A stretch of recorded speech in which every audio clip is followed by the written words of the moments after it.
Dizem que nenhuma família é perfeita, mas a minha conseguiu me provar que algumas são cruéis demais. Uma semana antes do jantar de ação de graças, meu pai me ligou apenas para dizer que eu não era mais bem-vinda, porque a minha irmã não queria minha presença.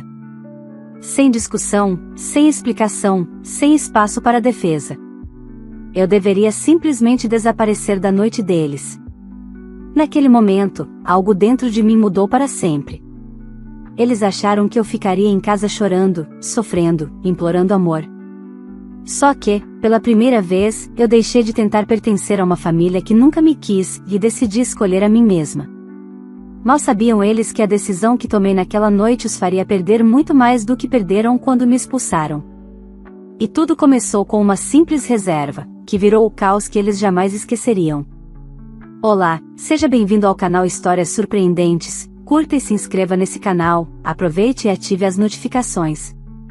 Comente aqui de qual cidade você está assistindo, vou adorar saber e deixar um coração no seu comentário. Eu nunca imaginei que um único telefonema pudesse mudar tudo dentro de mim, ou talvez eu sempre soube, e apenas não queria enxergar. Naquela tarde de domingo, faltando exatamente uma semana para o jantar de ação de graças, meu pai me ligou com a voz seca, objetiva e apressada, daquele jeito que ele sempre usava quando precisava me comunicar alguma decisão que já estava tomada, e que eu apenas teria que aceitar. Marina, sua irmã não quer você no jantar deste ano. Vai ser um momento só nosso, algo mais íntimo. Então, não venha. Simples assim. Sem explicações, sem constrangimento, sem hesitar. Só aquela sentença, dita como quem informa um cancelamento de consulta médica.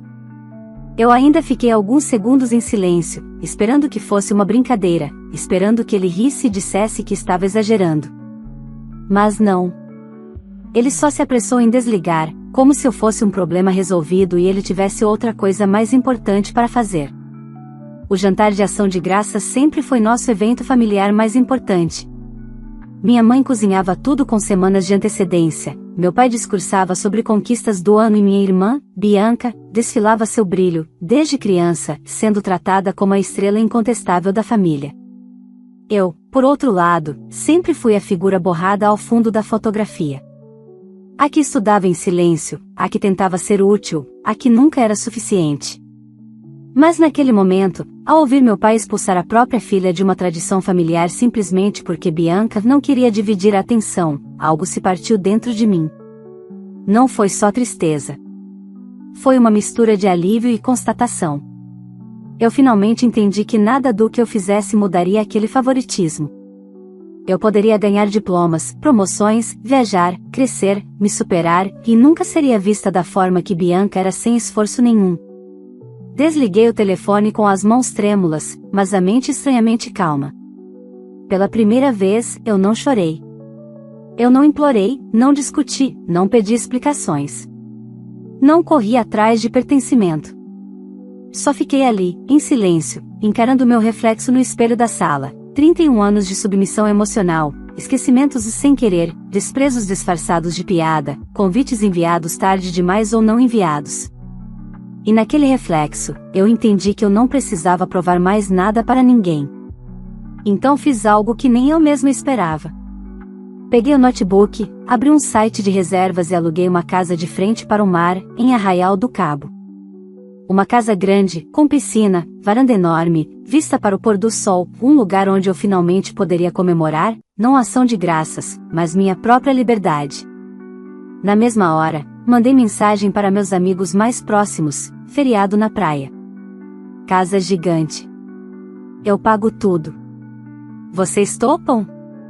Em menos de 5 minutos, as respostas chegaram como fogos de artifício. Óbvio, quando partimos, você é um anjo.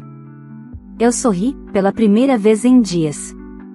Pela primeira vez em anos. Ao contrário do que minha família sempre me fez acreditar, eu era querida, apenas não por eles.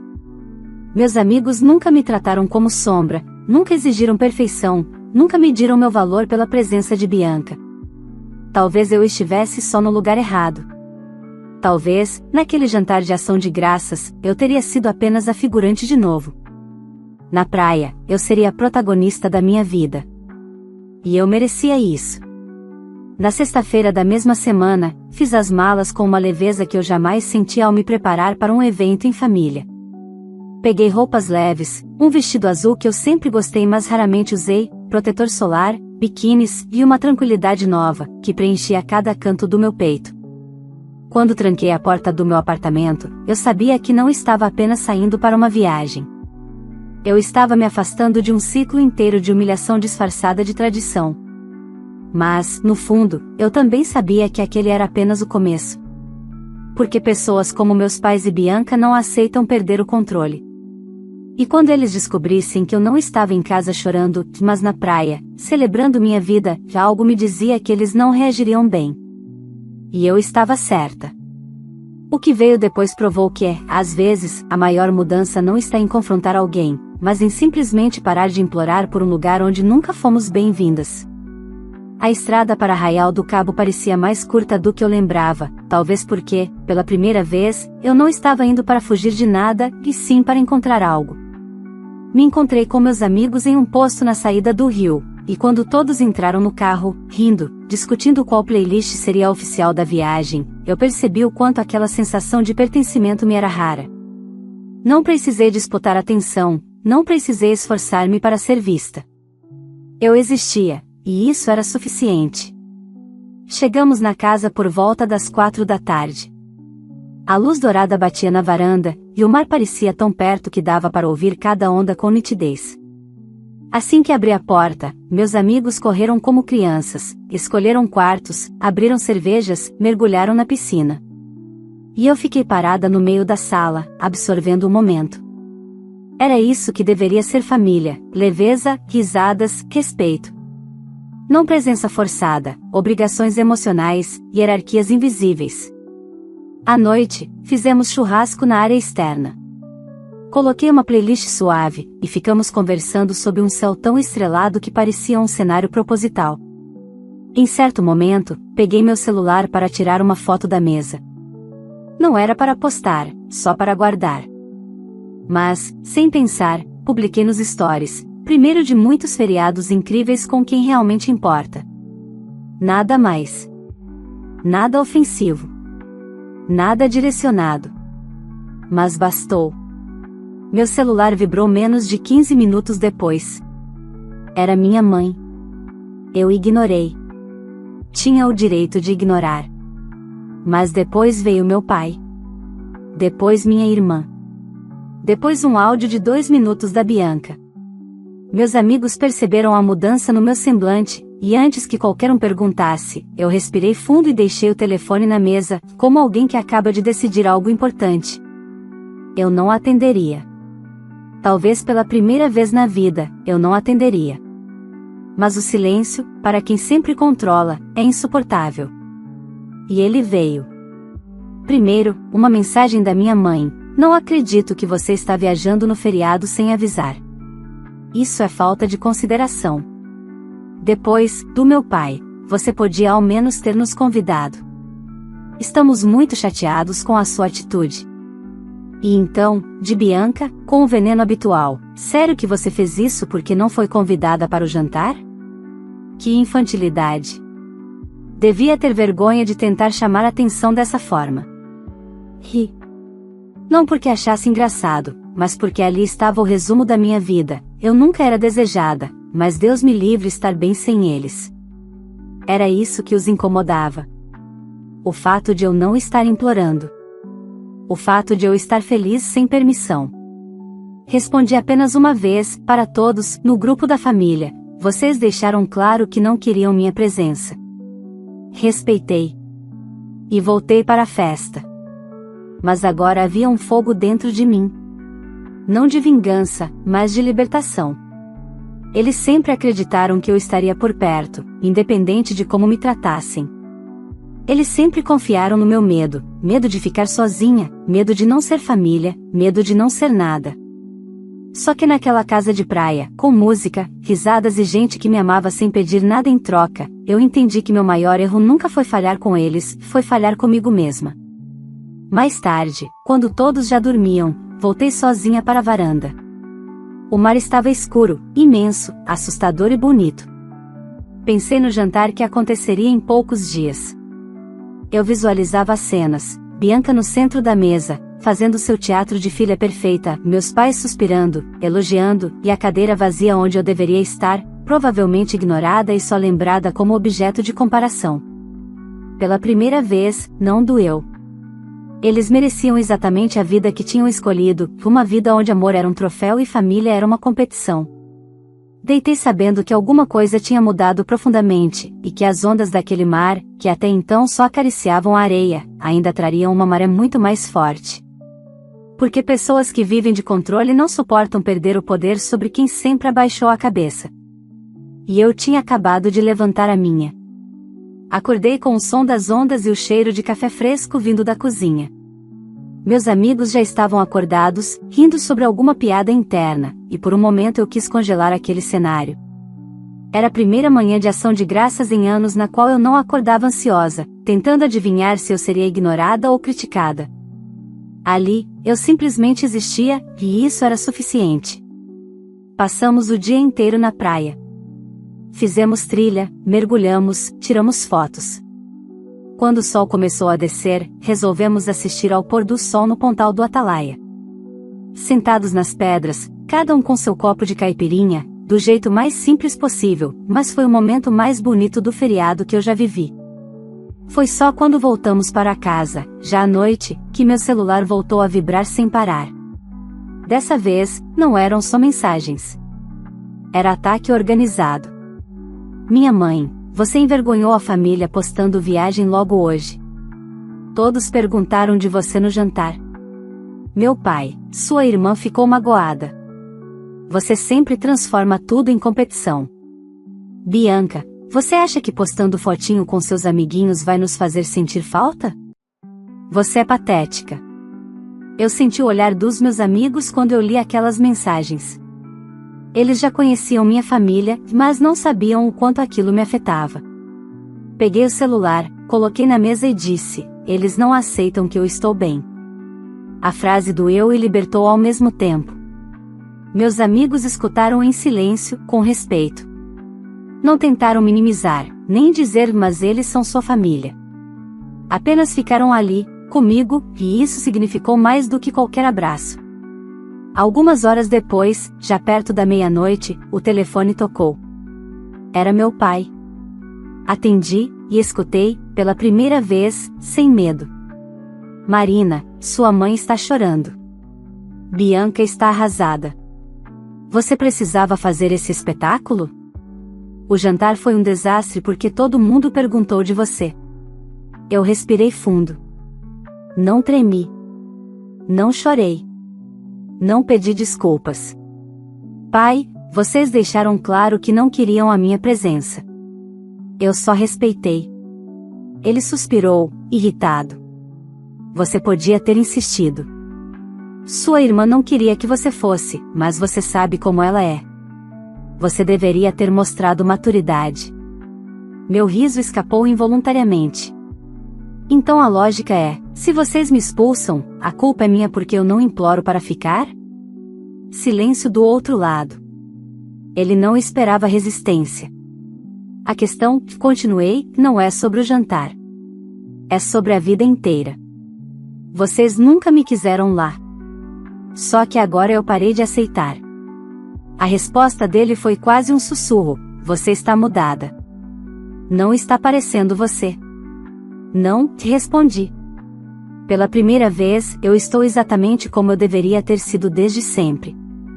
Ele desligou sem se despedir. Voltei para a sala com meus amigos e, ao invés de desmoronar, eu recordei cada memória que me trouxe até ali. Cada aniversário da Bianca com festa enorme, enquanto o meu era celebrado com bolo comprado às pressas. Cada elogio que meus pais faziam ao boletim dela enquanto ignoravam meus prêmios acadêmicos. Cada tentativa de aproximação que acabava em piada. Cada vez que eu me calei para não ser acusada de criar drama. Talvez a parte mais triste da minha história não fosse o amor que faltou, mas o amor que sobrou dentro de mim e nunca teve espaço. No domingo à noite, antes de irmos embora, tirei uma foto do grupo na piscina, todos rindo, abraçados, à vontade.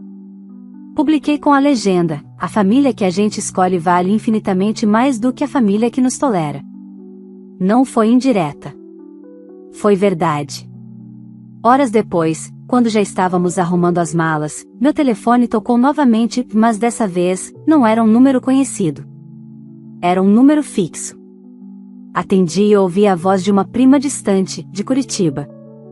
Marina, aconteceu alguma coisa? Seu nome está em tudo quanto é grupo de WhatsApp da família. Eu ri. Claro que estava. A família não sabia lidar com independência. Preferia espalhar boatos a assumir responsabilidade. A prima continuou: estão dizendo que você abandonou seus pais no feriado para ostentar com amigos, que é egoísta, que está desequilibrada. Eu respirei profundamente e respondi com calma: nada disso é verdade. Eu só parei de aceitar ser tratada como sobra. Ela ficou em silêncio, e pela primeira vez alguém da família se permitiu ouvir sem defender os incapazes. Quando desliguei, percebi algo importante: minha história estava começando a se espalhar, e eu sabia exatamente como meus pais e Bianca reagiriam quando descobrissem que não controlavam mais a versão dos fatos sobre mim. Eles estavam acostumados a contar a história. Desta vez, eu contaria a minha. E seria a primeira vez que alguém escutaria a verdade. Na segunda-feira de manhã, quando voltei para o Rio, eu tinha certeza de que o assunto do feriado morreria com o tempo. Mas eu estava enganada. Minha família não sabia lidar com silêncio, e muito menos com independência. Assim que cheguei em casa, encontrei meu telefone explodindo de notificações. Não eram apenas meus pais e Bianca. Agora eram tios, primos, avós, até conhecidos distantes que eu mal falava. Mensagens variavam entre falsas preocupações e julgamentos velados: sua mãe está arrasada, você precisa se desculpar. Você poderia ter agido como adulta e cedido para manter a paz. Por que você fez sua irmã chorar em pleno feriado? Eu li tudo em silêncio, uma mensagem após a outra, percebendo que ninguém estava perguntando o que eu sentia, o que eu passei ou se eu estava bem. A angústia deles não vinha de tristeza, mas da ruptura de uma narrativa. Eu sempre fui a filha obediente e invisível. A peça saiu do tabuleiro e o tabuleiro inteiro desmoronou. Mas então, veio a mensagem que mudou tudo. Uma prima próxima, Laura, a única que nunca tratou Bianca como celebridade. Eu vi suas fotos. Não acreditei no que a família disse. Parece que você estava feliz. Quando foi a última vez que você esteve feliz? A pergunta ficou ecoando na minha cabeça por horas. Quando foi a última vez? Eu não sabia responder. E foi a partir daquele ponto que tudo mudou. No dia seguinte, uma amiga da minha mãe me mandou uma captura de tela do Facebook de Bianca. Ali estava ela, em uma publicação dramática: a gente nunca sabe quando uma irmã pode nos virar as costas e destruir uma tradição de família inteira só para chamar atenção. A legenda era acompanhada de uma foto dela chorando, literalmente chorando, com meus pais a abraçando de forma cinematográfica, como se fossem vítimas de uma tragédia. Centenas de comentários de apoio. Corações. Gente dizendo que família é tudo. E eu? Eu era a vilã pública número 1, sem ter feito absolutamente nada.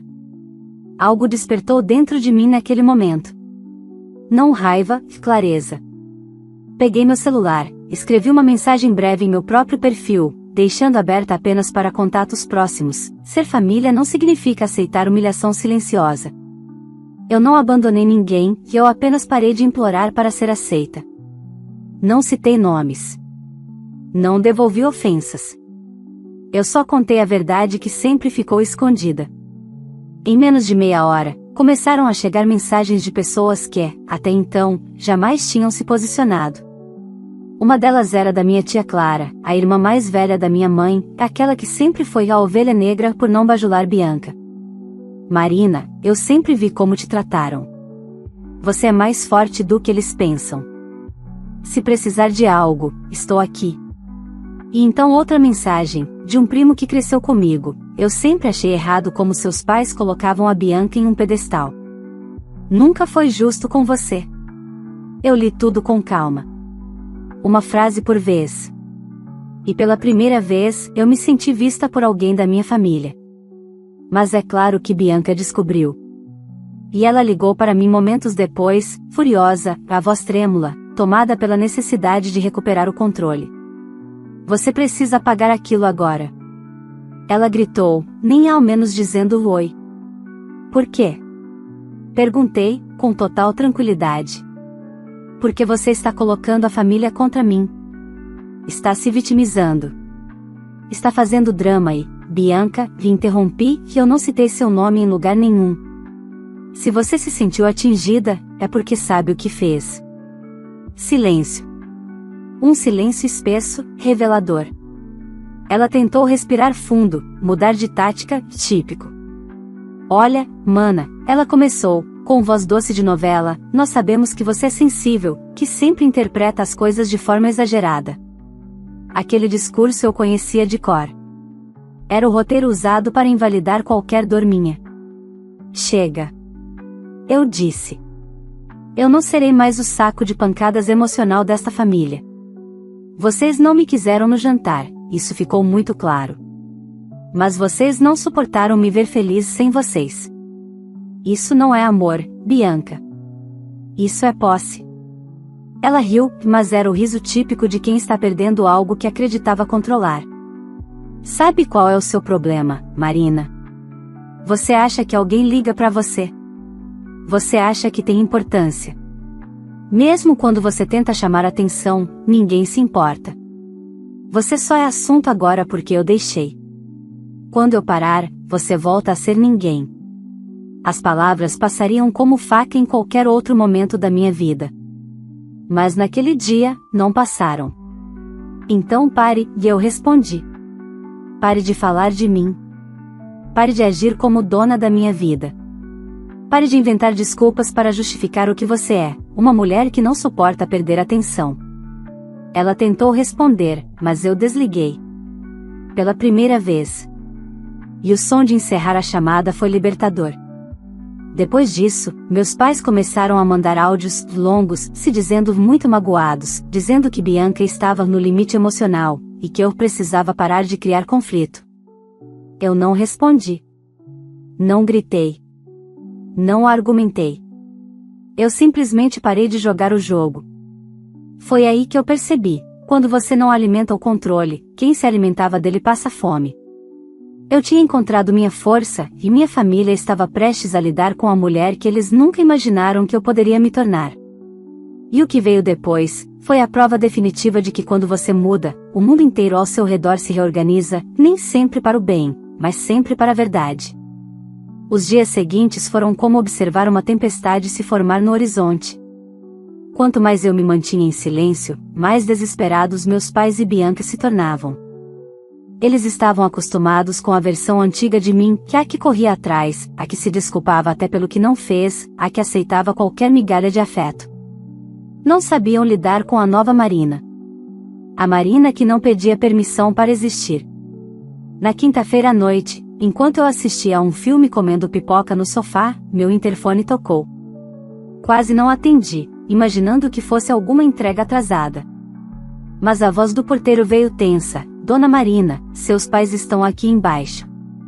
Quer autorizar a entrada? Meu corpo inteiro congelou. Eles não avisaram. Não perguntaram se eu podia. Não respeitaram espaço nenhum. Era exatamente assim que a minha família funcionava. Não, não autorizo. Respondi com firmeza. Silêncio do outro lado. O porteiro não esperava essa resposta. Tem certeza? Eles disseram que é urgente. Se for urgente, podem me ligar. Mas não autorizo a entrada. E desliguei. Foi como cortar uma corrente invisível. Eu tremia, mas não de medo. Tremia de coragem. 2 minutos depois, meu celular vibrou com uma chamada de vídeo do meu pai. Ignorei. Outro toque, agora da minha mãe. Ignorei também. Bianca mandou um áudio imediatamente, descer aqui agora. Você não vai nos humilhar desse jeito. Desce agora. Eu apertei o botão de bloquear com a mesma serenidade de quem fecha uma porta devagar, para que não bata. Meus pais e Bianca foram embora, mas não sem antes criar caos. No grupo da família, surgiram mensagens dramáticas: sua mãe passou mal? Seu pai foi humilhado na portaria. Bianca chorou até desmaiar. Eu estava cansada, não fisicamente, mas de uma vida inteira de chantagens emocionais. Na sexta-feira, decidi sair cedo para trabalhar. Quando parei o carro na garagem, encontrei alguém encostado na parede, me esperando.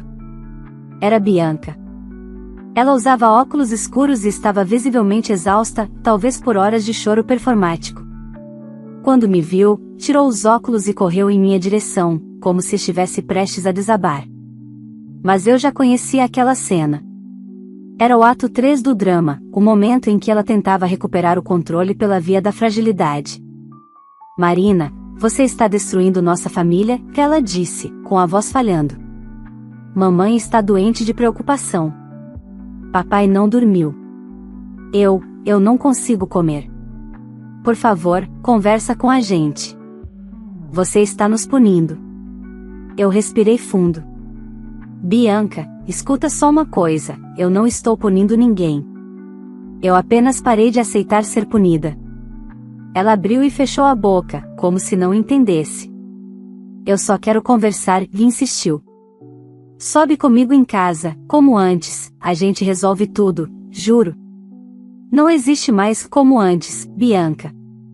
Antes, eu era o alvo. Antes, você era intocável. Antes, eu aceitava migalhas. E agora? Ela sussurrou. Agora eu escolho paz.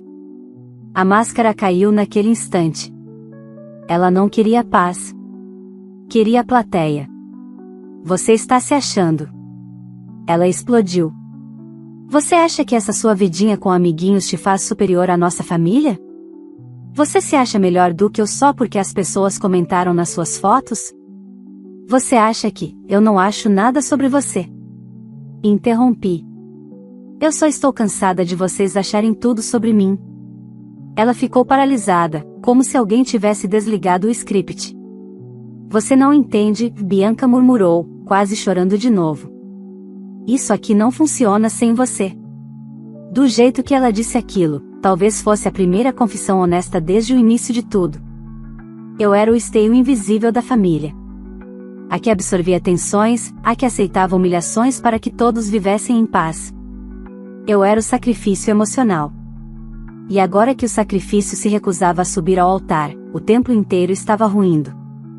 Bianca, se vocês queriam que eu estivesse no feriado, bastava me querer lá.